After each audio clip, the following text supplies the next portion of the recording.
Welcome back to Epic Encounters, where we take a closer look at the gaming industry, dissecting trends, controversies, and everything in between.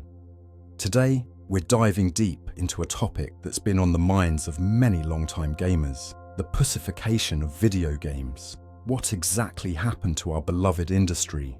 How did it go from bold, intense, adrenaline-filled action to soft, fluffy, and overly emotional content? There's been a noticeable shift in how games are made, marketed, and played.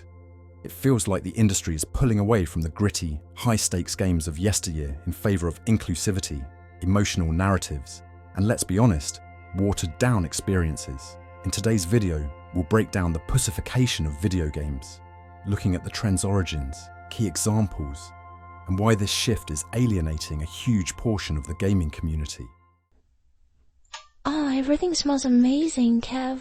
You know what would make it smell even better? I've told you before, the idols are trying to build a post-capitalist society where money is not a concept. I'm into showering. Are you going to help me get the waffle maker or not? Nina? Good for 10? Who helped you move your forged paintings last month? Fine, 15. What sort of waffle maker can I get for $35? Presumably one that makes fucking waffles.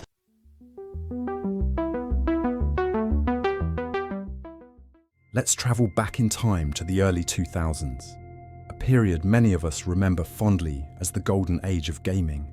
Back then, games were unapologetically hardcore. They threw you into gritty, high-octane situations where the stakes were real and failure was always just around the corner. Titles like Gears of War, Call of Duty, Modern Warfare, and God of War weren't just games. They were experiences that made you feel like a warrior, a soldier, or even a god. These games demanded skill, focus, and determination.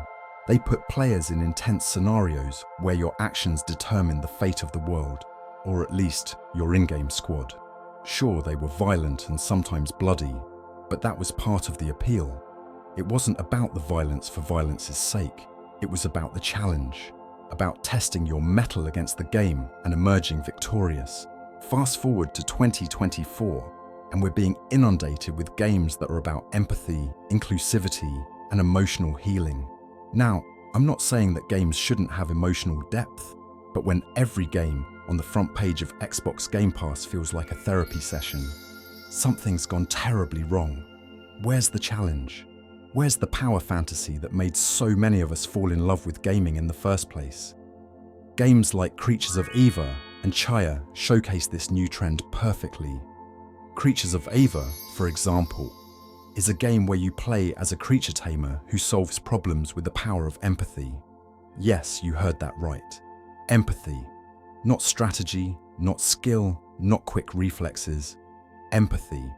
It's a feel-good, fluffy experience that couldn't be further removed from the intense, adrenaline-filled games we used to play.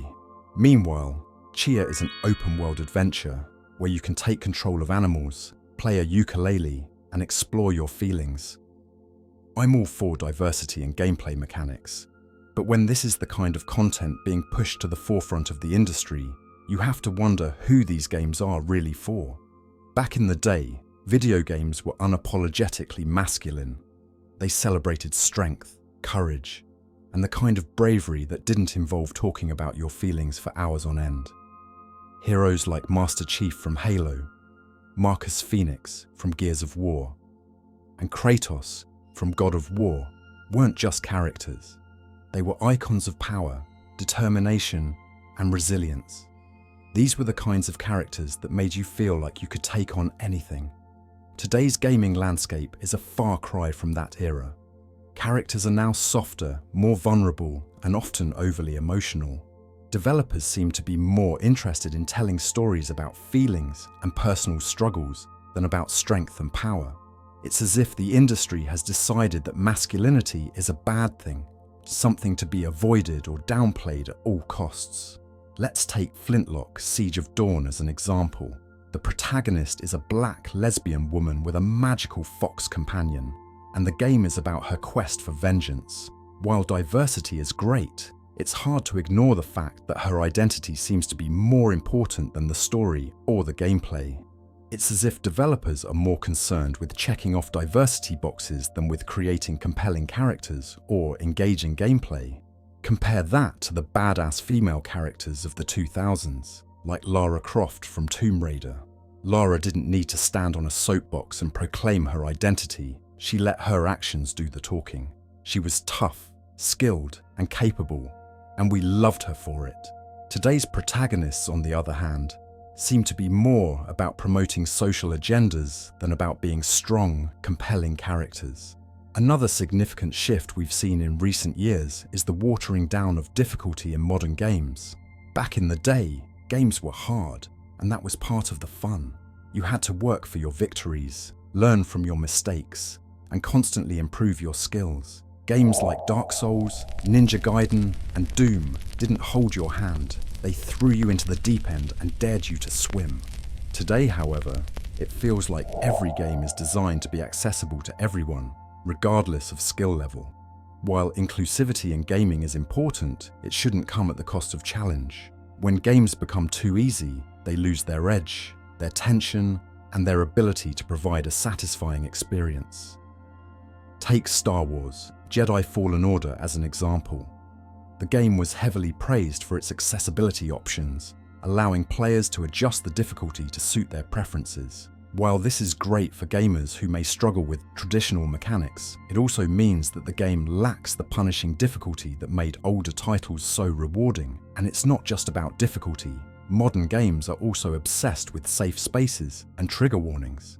Developers are so concerned with not offending anyone that they've stripped away much of the grit and realism that made older games so compelling. Instead of confronting players with harsh realities or difficult choices, they coddle them, making sure that no one ever feels too uncomfortable. Multiplayer games used to be battlegrounds, places where you could test your skills against other players, fight for dominance, and prove that you were the best. Games like Call of Duty, Modern Warfare, Halo 3, and Counter-Strike were all about competition and mastery. They were intense, unforgiving, and incredibly rewarding. Today's multiplayer games, however, have become soft, safe, and inclusive. Developers are more concerned with creating positive, supportive environments than with fostering competition or intensity. Games like Overwatch and Fortnite are filled with safe spaces, positive reinforcement, and non-violent options. It's as if the industry has decided that competition is bad and that everyone should just get along and have fun together. While there's nothing wrong with creating positive gaming environments, it's disappointing to see the competitive edge of multiplayer games being eroded. When everyone is a winner, no one is. One of the biggest reasons for the pussification of video games is the rise of the casual gamer. With the explosion of gaming on mobile devices and platforms like the Nintendo Switch, gaming has become more mainstream than ever before. This has led to developers creating games that are more accessible, easy to pick up, and non-threatening to casual players.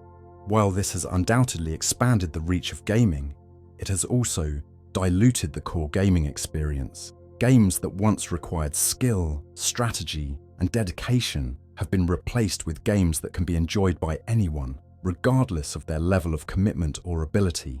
This shift has alienated many hardcore gamers who feel like the industry is leaving them behind in favor of catering to a more casual audience.